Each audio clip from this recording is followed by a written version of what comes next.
Secangkir pengharapan untuk mengawali hari ini. Renungan pagi tanggal 4 April. Doktrin Pilar. 2 Timotius 4 ayat 2 dan 3 berfirman, "Beritakanlah firman, siap sedialah baik atau tidak baik waktunya. Nyatakanlah apa yang salah. Tegurlah dan nasihatilah dengan segala kesabaran dan pengajaran. Karena akan datang waktunya, orang tidak dapat lagi menerima ajaran sehat." Melalui pendalaman Alkitab yang ekstensif dan intensif, maka pada awal tahun 1848, para pemimpin Advent hari Sabat telah mencapai kesepakatan dasar pada setidaknya 4 doktrin utama.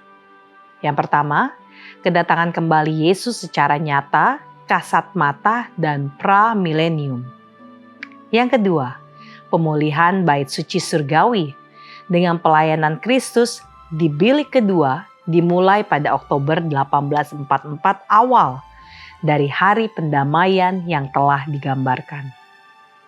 Dan yang ketiga, kewajiban merayakan Sabat hari ke-7 dan perannya dalam konflik besar akhir zaman yang dinubuatkan dalam Wahyu 12-14.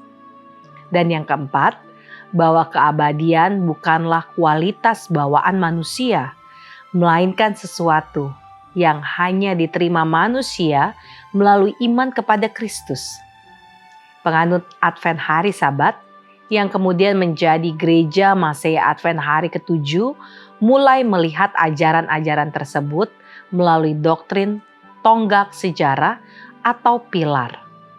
Bersama-sama mereka membedakan cabang Adventisme ini tidak hanya dari penganut Miller lainnya, tetapi juga dari orang Kristen pada umumnya.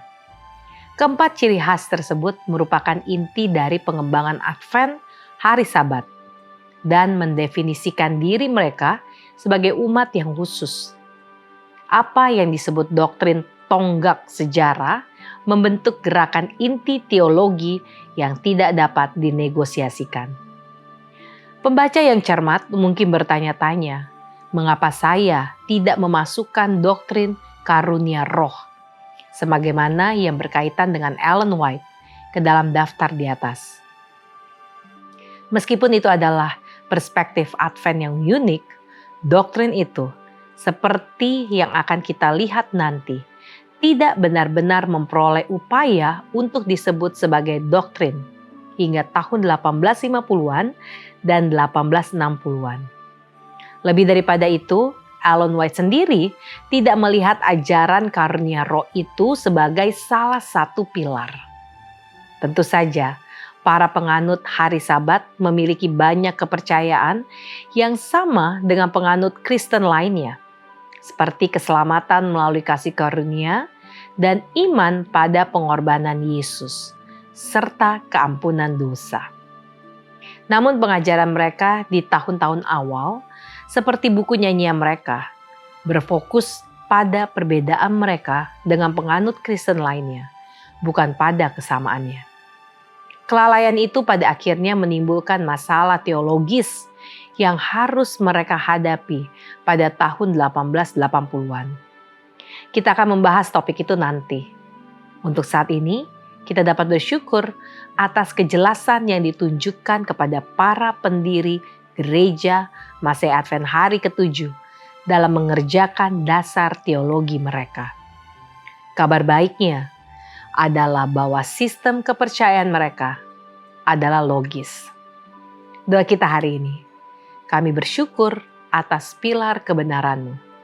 Teguhkan iman kami, setia menantikan Yesus, memelihara Sabat, hidup dalam anugerah, dan berharap hanya pada Kristus setiap waktu, selalu.